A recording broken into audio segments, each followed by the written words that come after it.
Hi everybody, welcome to the PAWTAL transmission all about fasting. Now I'm not talking about speeding things up, I'm talking about fasting as in the nutritional sense, when you miss days of eating. And it's something I know a little bit about from the human point of view, and it's something that I included in my first book that I wrote in 2012. The best dog diet ever, but I didn't put a lot in about it because it isn't, apart from the Pyreneans we had that we used to just fast for a day, it isn't something that I did on a big scale at all. But I'm here today with Karen, who has two lovely rescue spaniels, Joey and Skye, and Karen is part of the PAWTAL group and really wanted to share her experiences fasting her dogs. Because presumably, you know, you've had some benefits, Karen, have you? Big time, big time.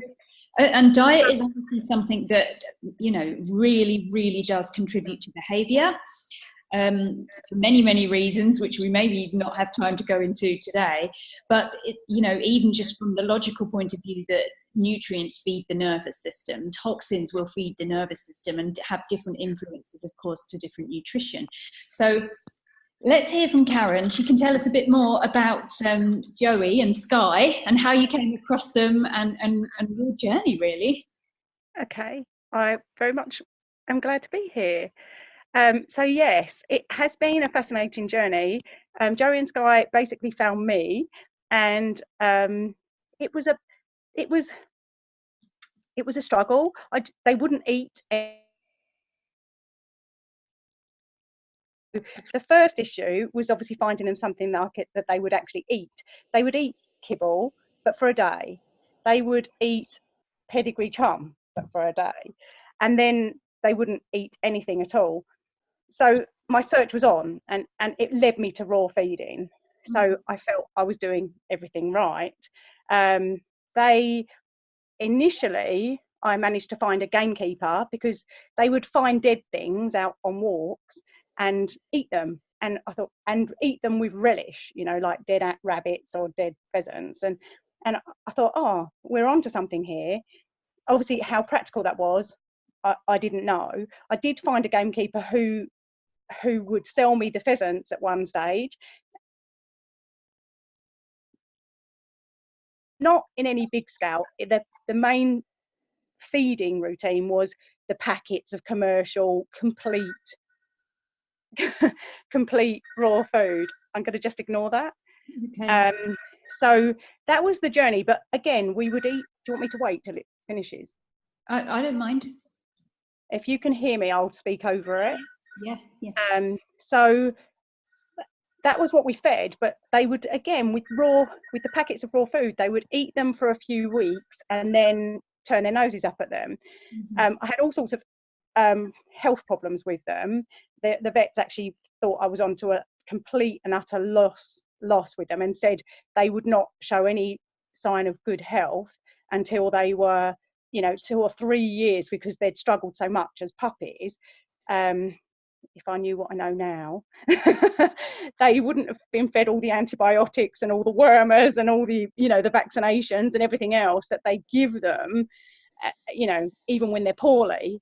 But anyway, by the by. So anyway, so we carried on, and obviously they were very young. So that from 13 weeks we found raw food, and they were very young. So even though there was underlying health issues and the feeding protocol wasn't perfect, they would look like healthy dogs, healthy puppies. But obviously what you don't know is what's going on internally. You just see youngsters, and they can cope much better than an older animal. So anyway, so long story short, we played around with the various brands of food based on them choosing to like them or not. But it was predominantly packet, commercial raw food. We ended up with the Dog's Butcher, which is quite a prestigious upmarket one in the UK, and they did seem to like most of their range. However, I was always questioning things.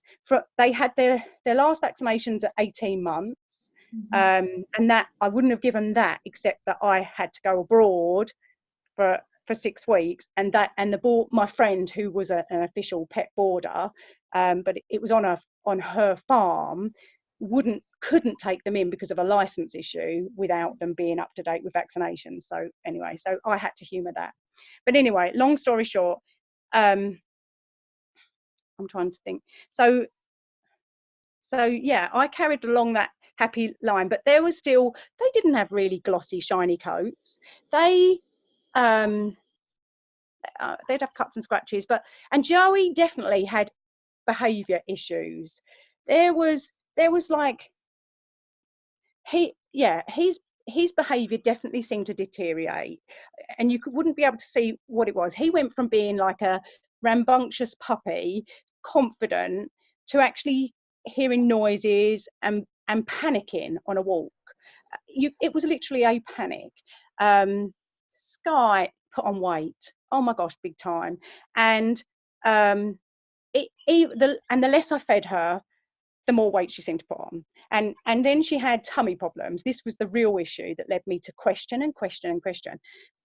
And obviously this is probably now they're probably coming on for 4 years of age, and these little niggly things Joey's behaviour problems started from about 2.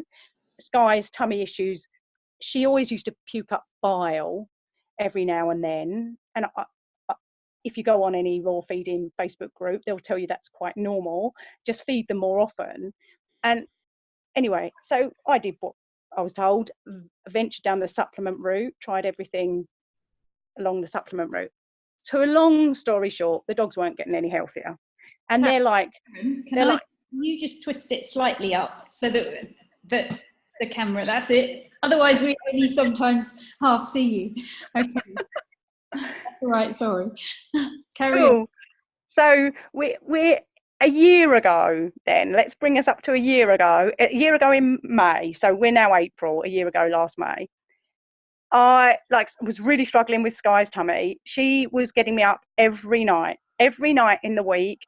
She was getting me up at around 2 or 3 o'clock in the morning, absolutely in agony, tummy cramps, and you knew there were tummy cramps. She was kicking her tummy, she couldn't get comfortable, and you're thinking, I'm feeding like the most upmarket raw food on the market.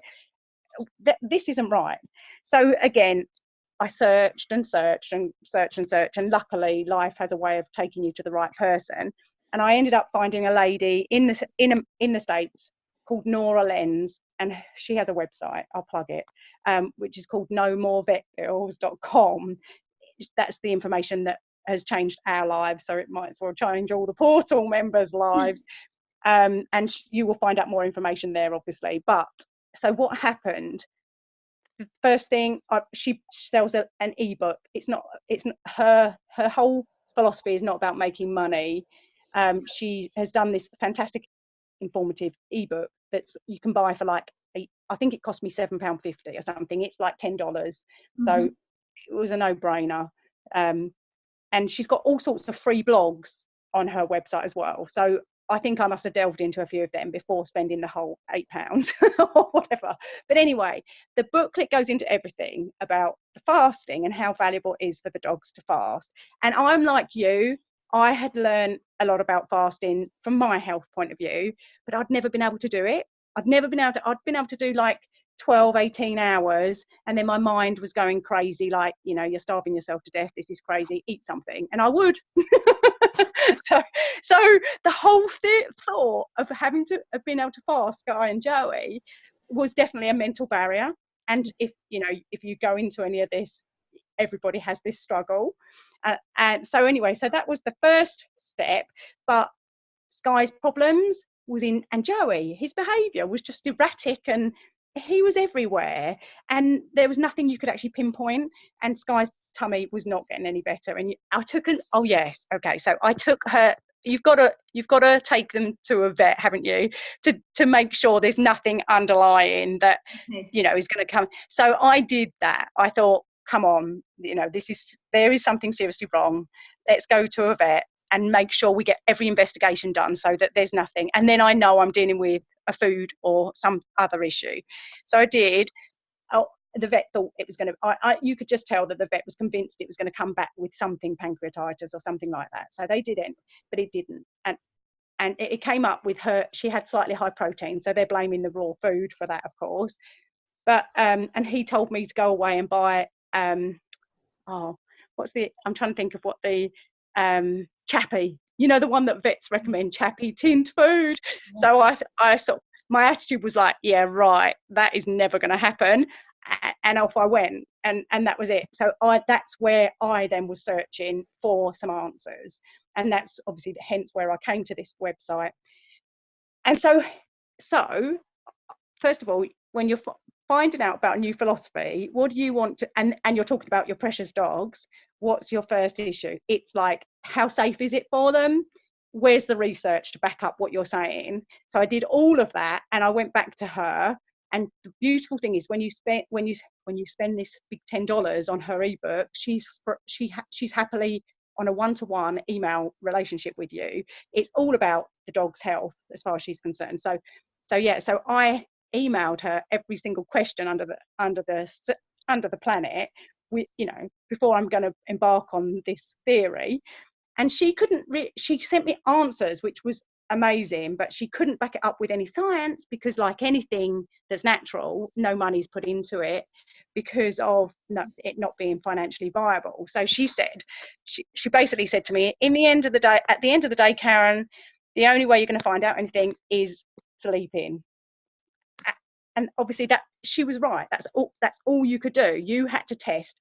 You had to take that leap of faith and try it. And of course, because I've tried everything else, I could probably show you my bank balance to show you every supplement, every latest fancy of what could help my dogs. I had tried and hadn't made a blind bit of difference. So I did. I jumped in. I thought, right, she's right. Let's just try this. And I jumped in. And like I say, it was like a 48-hour vigil where my strength, would my strength hold out? And when I got to 24 hours, I emailed her, like say, the dogs were manically outside eating grass. Like, obviously their bellies are empty. They haven't ever probably experienced that. They're out manically eating grass. My other half is wondering what the heck I'm doing to the dogs. I'm telling him nothing because you know what other people's opinions are like. So yeah, that it was definitely your own inner strength. And the only reason I held to that was because I knew everything else I'd tried with Skye hadn't worked. Everything else I'd tried with Joey hadn't worked. So I held to it. With 24 hours, I emailed her, like, kind of, I wasn't panicking, but I was definitely worrying about them two eating like a sheep or a goat or something would eat, just literally going out there. And they were up, obviously, she was up on the first night, which was normal. I was used to that. And she wanted to go outside and just eat and eat and eat grass. But the strangest thing obviously was now Joey was joining her, but that was fine. And like I say, Nora put my mind at rest. She explained what was going on with all of that. And if you want to know the science, I've probably kept all her emails. But yeah, she just kept going. And then obviously at 36 hours, I sent her another email and said 36 hours and counting. You were just like, every time I came back from a walk, historically, twice a day, the dogs had always been fed. So, they're wondering what's going on. My compensation for that was, let's sit down, let's have a cuddle. It's perfectly fine. And you know what? Unlike myself, the dogs dealt with it much, much, much better. Apart from this eating grass, they actually were completely cool. They weren't hassling me or anything. Once you sat them down, they realised 10 minutes after getting back from walk, they weren't getting fed. They were completely fine. And I can honestly say to you, after that 48-hour vigil, and that is it, it's every bit of inner strength. So it's obviously for you as much as it is for the dogs. That 48-hour thing, I've never ever looked back with Skye's tummy. Yes, I've definitely she still gets the odd tummy ache, and Nora, who obviously promotes this, will say to you that it's, she's had 5 or 6 years of misfeeding, and not misfeeding is basically the mistake. And I've learned what I was doing wrong. So I'll go into that in a minute. But the fasting basically is what happens when a dog is fasted is that its digestive system, it clears out its tummy, and it's all its efforts and its healing strength, same with humans. Most of our energy goes into digestion throughout the day, and that's obviously the same for dogs when they're fed, and if they're fed twice a day, even more so. And as soon as you let up on that, i.e. you stop feeding them, their systems can completely rejuvenate and completely reharmonize what's out of balance in their bodies. So she definitely sicked up bile in those times. But like I say, the tummy cramps never ever have been the same, ever since that first one. So if anybody listening to this can only cope with one fast, just do the one fast for 48 hours and your dog will benefit massively. But of course, based on that, I researched into what Nora teaches, and I wanted to find what the best system for them going forward would be. And she recommended doing what I'd just gone through every day. So i.e. feed one day, fast the next day, feed the next day, fast the next day. And the theory is that they get this 40, they reckon that dogs take 24 hours to actually digest a tummy full of meat anyway. Now the beauty of this system is that for any hungry dog, Skye was always hungry. Now apparently a dog's stomach is like an airbag, in that it basically is deflated. You perhaps already know this if you've read anything of Mogens Ellison. I don't know if you've ever heard of him. Or if they've read my book, they'll know that. Oh, fabulous. Then fantastic. I must read your book. Yeah, so that with the usual 2 meal a day, a dog never feels satisfied, because its stomach, apparently it's got special glands when this bag is actually filled to the limits, which obviously is a bit like the starve and fill protocol out in the wild. Their stomach, they never ever feel fulfilled, which obviously is why they always think they're hungry even when they've just been fed. But with this way is you can feed them 2 days worth of food in one feed. They can never eat that much. They can never eat. Even my Skye, who can eat about 10%, of her body weight, which is pretty good going. Joey not at all. But anyway, so but she's completely satisfied. She's not permanently hungry, and she's not obviously so we now feed alternate day feeding on top of the fasting. And if you're uncomfortable with fasting, the other big difference to feeding is the fat content. If you've covered this in your book, I won't go into it, but the fat content in everything is just too much for dogs. In the wild, they would be catching rabbits and wild rabbits and things, and there's no body fat on them. If you're buying supermarket meat, or at best, and if you're buying commercial raw food, you are basically buying the leftovers of the human food meat market, which is basically everything they can't use to make a much bigger profit in the human market. And as good as they say that, and I've really experienced this year, because I've now converted mine to completely whole prey. I wean them off of the commercial food because of the fat content, onto whole prey. So I found gamekeepers, and I buy rabbits and pheasants and partridges and ducks and even venison when it's available, and it's at significantly cheaper price. Then it cost me £5 a week to feed Joey and Skye. Can I just say as well, I was thinking that because obviously one of the things about only feeding every other day is in theory, you've halved your food bill for the month. In theory, but it's not that way, because obviously they do have to eat.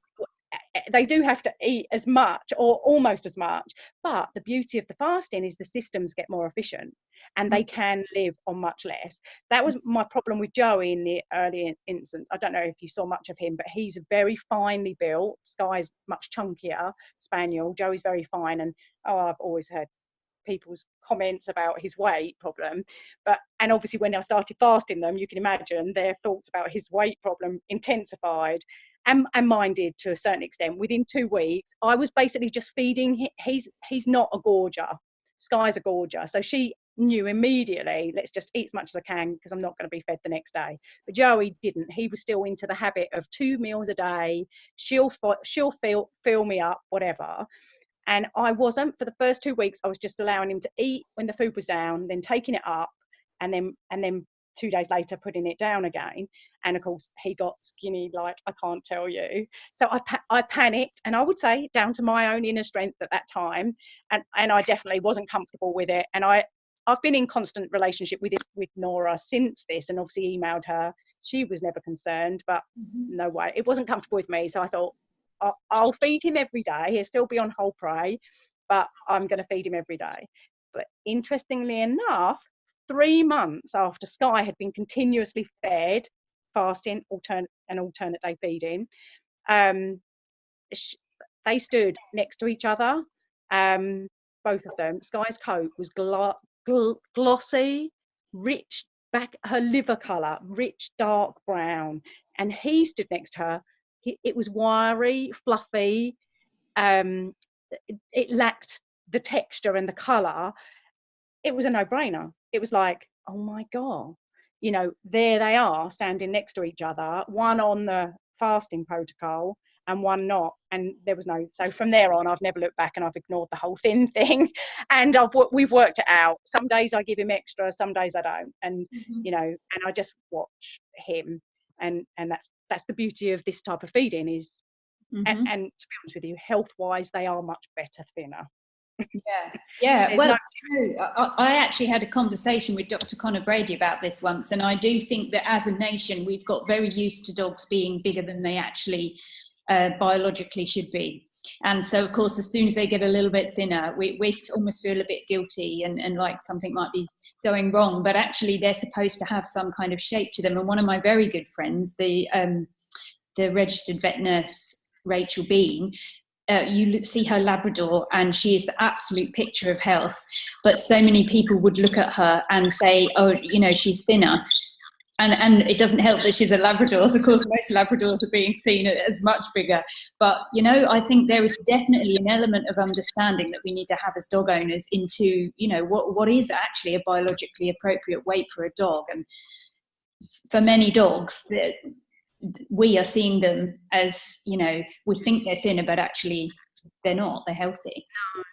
I would 100% agree. And if you think about it, if you think about who is it that's promoting the weight, it's the it's the people that are going to make money out of it. And who wants to see fat dogs? The vets. You know, what are they going to make more profit from an overweight dog, or then all their organs, everything starts failing? Or are they going to make more profit? You know, you hope to God that that's not the way they think. And I don't actually think that they come into the industry and think like that, but I just think that's how the industry trains them. And yeah, it's just become a cultural thing as well. And we ourselves are rediscovering this way of eating us, you know, as a human being. So it's only natural that it's now spilling over into our dogs and the other creatures that we love in our lives. Yeah, exactly. There are babies. So I just wanted to say, though, just pick up on one thing, because I'm not actually, which if you've read my second book, you may know, which I think you did get, but I'm not a fan of human grade. And I just wanted to clarify that for anyone who listened before. Yes, pet food is the kind of end over bits left over from what we humans in the UK or in that kind of country choose to eat. However, it doesn't mean that it's bad in any way what they're using. And in fact, I personally feel it's worse for dogs to have what we call human grade, because the mineral content is generally really low. So we will usually choose, for instance, on a chicken, we will usually as a human choose very white meats, whereas the dark meats is where all the minerals are. So for instance, if we're not going for that as a nation, that will be the bit that goes into the pet food, which is in no way a bad thing. I mean, my Fusa, she has chicken necks all the time, which would not normally go in the human food chain. So they would often be, having worked obviously as well at Nature's Menu for years, you know, the non-human grade stuff is actually better. And I'm not a fan of this big marketing. I mean, I'm not saying you are, but I just wanted to clarify that I'm not a fan of the marketing term of human grade in the slightest. I think it's totally misunderstanding what it is. You know, I mean, my cat will catch birds and mice and eat the head often first, you know, and it's like there's nature. It's true. And I think instinctively an animal would, it's like my two will automatically go, obviously they have a whole pheasant or a whole rabbit every time they're fed. And the first thing they will both want to eat is the livers, the kidneys, the lungs. Interesting. So they know. But interesting enough, they don't rush for the head.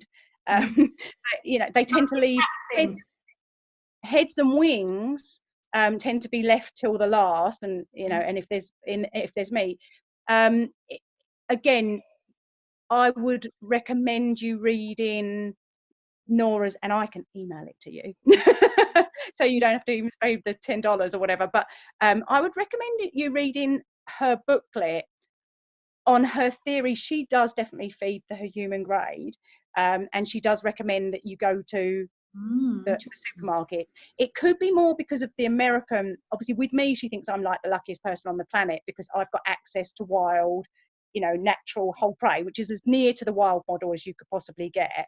In America, it's not the case. So her nearest to it, she now does recommends various feeding protocols for you to play with. A lot of people aren't comfortable with the fasting, so her attitude is, well, let's just feed them less meat.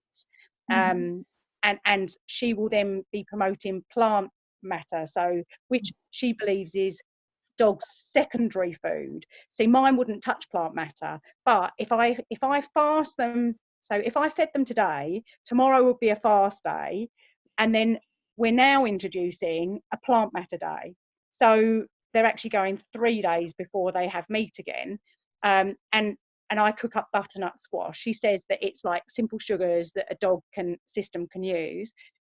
And I like the theory of them eating less meat. And whether or not a dog's meant to survive on that, I don't know. But in the wild, there's definitely lean and not so lean times. And on lean times, it is noted that they eat berries and that they eat, more grasses and herbs. So I'm open to test that theory based on, obviously, I would watch my dogs closely, and if I felt that anything was deteriorating in any way, then obviously I would change that. But yeah, there's various feeding protocols. One thing I just wanted to mention, because I'm pretty certain that Joey and Skye were suffering from things that every dog owner, his dogs are suffering from. The spaniel thing, the ears. This biggest, the spaniel thing with the ears. Now, we had Springer Spaniels as I was a kiddie growing up, and our dogs were definitely junk food fed, tinned food. They might get a bit of our leftover cooked roast dinner, dinners, but as a rule, they were fed like tin food with biscuits, the old-fashioned way of feeding dogs.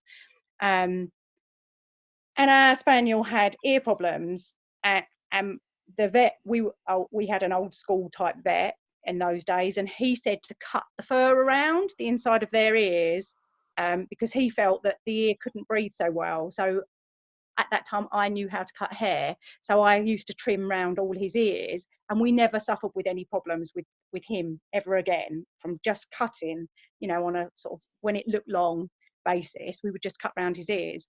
So I carried that on with Joey and Skye, but their ears used to smell yeasty.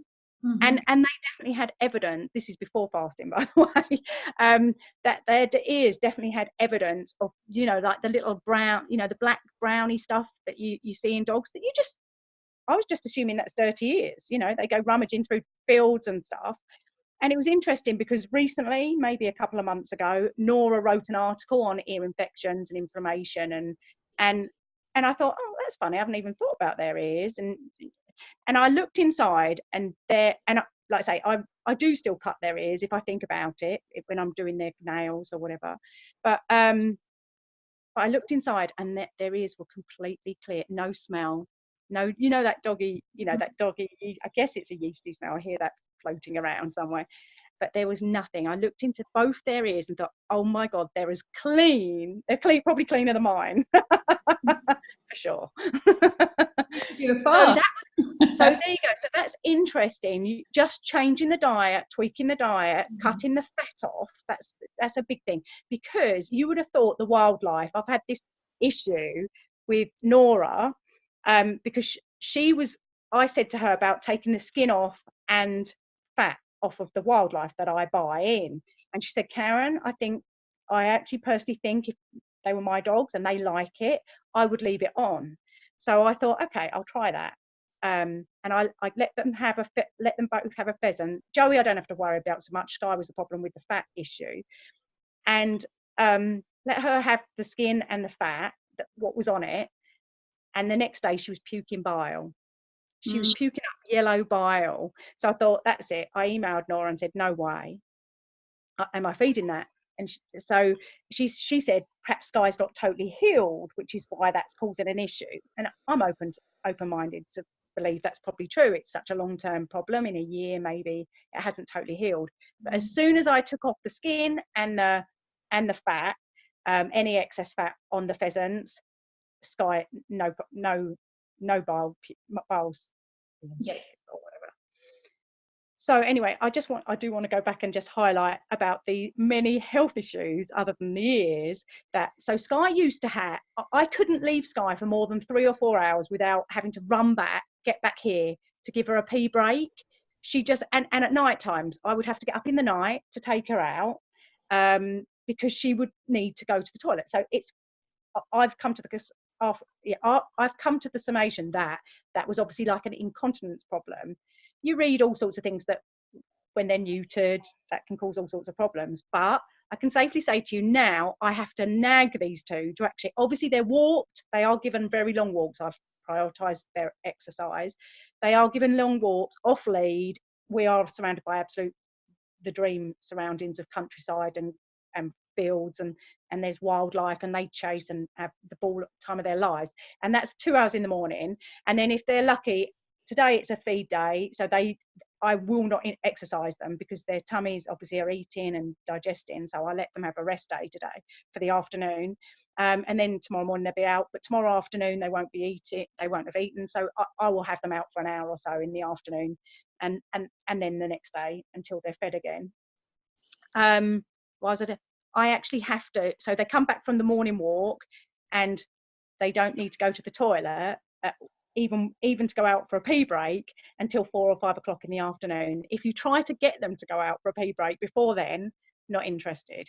Last night, that is improving and improving and improving, because I even have a problem. So they have an afternoon hour, come back in about this sort of time between now and 5, maybe a bit later, depends on work.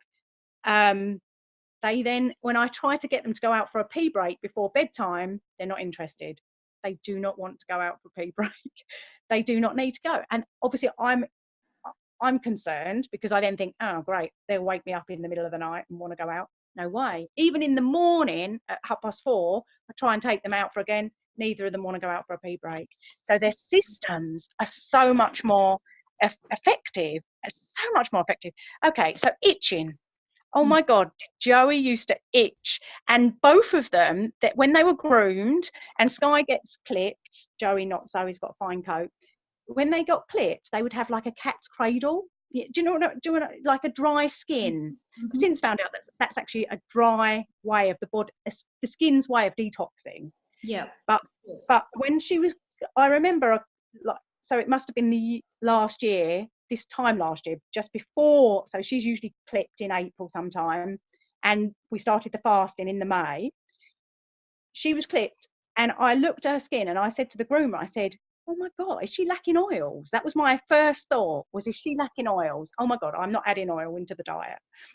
This is before fasting, remember. So anyway, so I went on a mad, let's add coconut oil and salmon oil into the diet, and and see what happens. But anyway, obviously a month or so after that, I found the fasting. Her next grooming session, which was in the July, the groomer actually wanted to know what I'd done with her. Her coat was different. There was no cat's, dandruff, whatever people call it. There was nothing. So much so that my groomer actually transferred her dogs to raw feeding from just that one session, from just that one incident. So that's that. Joey's behaviour problems. So itching. Joey was always, he would get up in the morning and just scratch for no reason whatsoever, but he would just scratch. And I just thought, dogs scratch. You don't know any different. No, we don't have any of that. There's no doggy smell around them. Their teeth are immaculate. I'm trying to think of other health issues. There definitely was all sorts of things. anal glands. Yeah, a big, Is big. that not a common problem? Mm. Skye suffered with anal glands all the time, and when she was puppy, I took her to have her anal glands. You know, you ask what that's all about, and you just do. I then read that it's not a good thing to get their anal glands expressed, because their anal glands just get used to being expressed instead of naturally doing it themselves. So I ignored it for them, but she was very uncomfortable. If anyone went to touch her behind her back, if a dog went to sniff her around her back end, I used to do chiropractor, and he managed to sort of untense her a bit from that, and she was much less affected. But since introducing fasting, she's got no issue with anybody going behind her. Like I say, I will have to look at some emails, early emails that I sent to Nora, where I was just so overwhelmed with you know, all the niggly things that me and you just think, well, that's just dogs, they scratch, you know, they have funny brown stuff in their ears. Fleas and ticks, you know, a thing of the past. Worms, let's talk about worms. Nora's theory about worms, and it's like, I don't know if you've heard of natural hygienists, their theory is that our bodies contain a lot of waste, i.e. we do not express everything that is eaten. See, the fasting system works, you know, it does clear out the system. I know, because when I fed butternut squash for the first time, they had fasted the day before, and literally butternut squash just poured out of them the same way that it went in. Same with watermelon. I gave them watermelon on the day after the fast, and it just came out. And I said to Nora, I think that's a complete waste of time, because if their systems are better off resting and fasting on that extra day than they are in digesting a whole load of stuff that they're not getting any benefit from. The reason she does it is because owners are adverse to fasting, and it's a way of kind of fasting the dog, but with the owner still thinking they're giving them the food. But for someone like me who understands the benefits of the fasting, it's actually much better for the dog system to rest for that day than it is to start digesting a whole load of butternut squash. If I ever want to do an extra day of fasting, and Skye and Joey are like starving, and they actually, you know, or they think they are, and you know, and it gets very difficult out in the wildlife if they really are starving, because they are in hunting mode. Then I will give them a butternut squash day just to humour them, but it does better for their systems. So yeah, worms. When a month after I started fasting, I did worm counts for both Joey and Skye, which I used to do as a matter of course, regular 3-monthly worm counts. Have you heard of those? Yeah. I know worm count. Yep. Yeah. Okay. So Joey's worm count came back positive for hookworm. Interesting enough. Well, I would have dived into the cupboard for a worming tablet if you know, the whole point of worm counts is that you don't need to worm them if their worm count comes back clear. But obviously, they would recommend you go and get a pharmaceutical type wormer for whatever worm was found positive in the thing. So my first response was let's see what Nora suggests, thinking she would actually say go and get a worming pill, and she basically explained the whole protocol of the waste collecting in the system, and she felt that if I carried on fasting him, his system would be too clean for worms to survive, or to even want to be there, because there's no food. So she suggested do nothing. Oh my God, another one of those moments where you've got to like dive into deep, knowing that all your friends and your family are just, you know, waiting for an opportunity for you to fail when you're doing all the things that they're not doing. But anyway, I didn't. I took her advice and thought, okay, if Nora says, if it was, and she never gives advice directly, she just says, if it was my dog, this is what I would do. And she'll always say, I can't give you advice. But yeah, if it was my dog, this is what I would do. That was enough for me. I'd seen enough evidence of the health benefits, and I did not want to feed them, you know, toxic chemical, whatever is in those worm tablets. So yeah, so Joey, here he is. I've never done a worm count again. And you've probably seen him, but he's about as healthy as he possibly has ever been. He's got a shiny coat now. He hasn't got any of that fluffiness. It's, you know, amazing. Yeah. It sounds absolutely fantastic. I'm sure there's going to be lots and lots of people that, you know, want to know more about this. And underneath, when we post this video, we can obviously put this Nora's website. But it would be cool to kind of, you know, get her on to talk. She would be really keen. Yeah, and I mean, going back to the grass thing, I don't know if anyone else might be thinking this, but do they eat grass now when they fast, or was it just that first weekend, that first 48 hours? No. It was a steady, so that weekend was manic eating grass. So it's almost like they were you know, their tummy was obviously healing, and that their association with grass is to eat it because it heals the stomach, or I don't know. But Nora would be able to answer that much better than me. She did definitely give me an email, which put my mind at rest about the whole manic grass thing.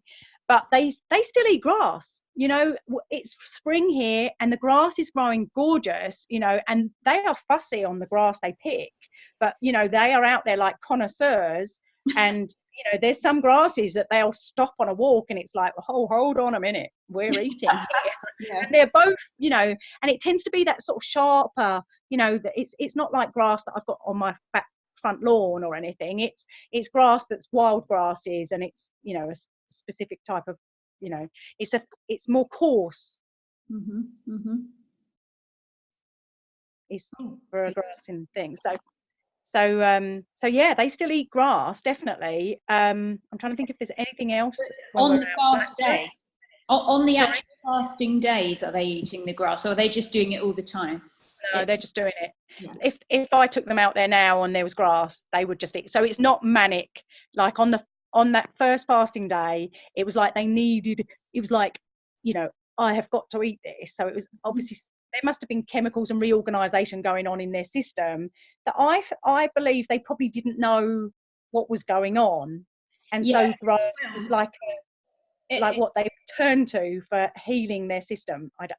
Dogs never really, they never really know what's going on in the logical mental sense, because they do everything by feel. So they will energetically be drawn to that which helps them. There you go. That's nice. Or supports them. And of course, chlorophyll is the ultimate detoxer. So they will go, they're almost energetically drawn towards that which supports them. Yeah, I would definitely buy that energetic thing, 100%, definitely. And therefore obviously explains why they're energetically attracted to a certain type of grass. Of course, because it's purer. Yeah. And the chlorophyll content is possibly higher than it is in a manufactured grass that's on your lawn. Yeah, interesting. Okay, so we might not be able to speak too much longer, although I want to, because we have to cap it somewhere. Yes, we do. And hopefully there's enough content for them to at least investigate if they're interested. Absolutely there is. In fact, I've been umming and ahhing on doing a fast myself. Well, if you do, I will. How about that? The dogs have educated me. My diet has changed 100% since watching them and the health improvements. I now pretty much eat fruit only. And if you knew, people would believe that you would pass out if you just ate fruit and didn't eat anything else as part of your diet. But I actually have got more energy, more mental clarity, and then if I divert from that, you know, I do eat salads and I enjoy a salad, but if I divert from that fruit into junk, which sometimes you do, and they say that the body is obviously addicted, so, you know, like any addiction, it will drag you back given the chance. I know my mind, obviously, you just can see the difference in the clarity of your mind. Your body my body now struggles, but like I say, I'm up at 4:30 walking these two for a couple of hours off road, up and down. I live on the top of a hill, and we live surrounded by valleys, so it's up and down, up and down, up and down. Take them out for 2 hours. Then we run a cleaning business, so if I'm not in appointments for clients or interviewing cleaners, I'm actually out delivering our leaflets, which obviously are promoting our cleaning services. I work with a team for 4 hours. I'm out delivering leaflets for 4 hours, 3 or 4 days a week. We do weekends sometimes. And then I come back and give them another hour. and I survive with like a couple of pots of grapes, watermelon, and I don't just survive, I thrive with that. So I can only imagine how great it would be with a fast in the middle as well. Do you know that the guy who runs a really well-known detox resort in Costa Rica, Lauren Lockman, his name is. I know him. He's got some YouTube videos, and he actually lives off fruit as well. It's it is very fascinating, because we talk very strongly about we're raw feeding our dogs because it's a species appropriate diet, but then we never look at ourselves. And this whole thing for me of my dog eats better than I do, I just think you are missing the lesson that your dog is in front of you showing, you know, you are worth eating well as the dog. And it's cheaper to eat that way. We could almost say, you know, not just get rid of vet's bills, but get rid of doctor's bills, you know, like we could heal the NHS system. Let's not get into that now, but yeah, like this is, I don't know, some people all over the world will watch as well. As you're going to as you're going to be finishing, interestingly enough, Nora Lenz is very good friends with Lauren Lockman, and she has spent 18 days fasting at Lauren Lockman's Costa Rica center. There's a YouTube video with Lauren Lockman interviewing her about pets. So if anyone wants to go and do a free research, there's actually from memory, I think there's actually 2 interviews with Nora Lenz and Lauren Lockman. So I love what I'm creating in my portal. And see, everyone, who says we don't create our reality? I love this because Karen approached me about this talk. And this is something that I've been considering doing a fast because of meeting Lauren. And yeah, this is so cool. So actually, we're gonna find that video, and we're gonna stick it on the bottom of this post. So that you guys can watch it as well. And it's been absolutely fascinating. Thank you so much, Karen. You're so enthusiastic about this. I can tell how strongly you feel about it. Yeah, fantastic. Well, it's taken 6 years to finally find what actually is healing and beneficial for my dog's health. And if you knew the manic search, their manic eating grass was my manic search for the right solutions to their long-term health. And can we see them? Are they still there? Can we say hey? Right there. Hey! Oh, she's a typical spaniel. And here's Joey. Oh, we can't see them properly. Oh, there. Hey, Joey. So why don't you stick some photos as well? The bottom of this, the comments on the post with this video is going to be pretty full, I think. of our stuff. Yeah. Okay, well, thank you so much for doing this. And well, in fact, you asked me, so maybe thank you for connecting us, I think we'll say, first of all. Yeah, definitely. Yeah, I think I will seriously think about trying to get hold of Nora and yeah, let's get her on. She would love to. She's got a Facebook group and obviously her own website. So okay. All right then. Well, I shall stop recording, and so thank you for listening and watching, those of you that did. And obviously, we should be back soon, or I should be back soon with more really fabulous, interesting speakers for you in the portal.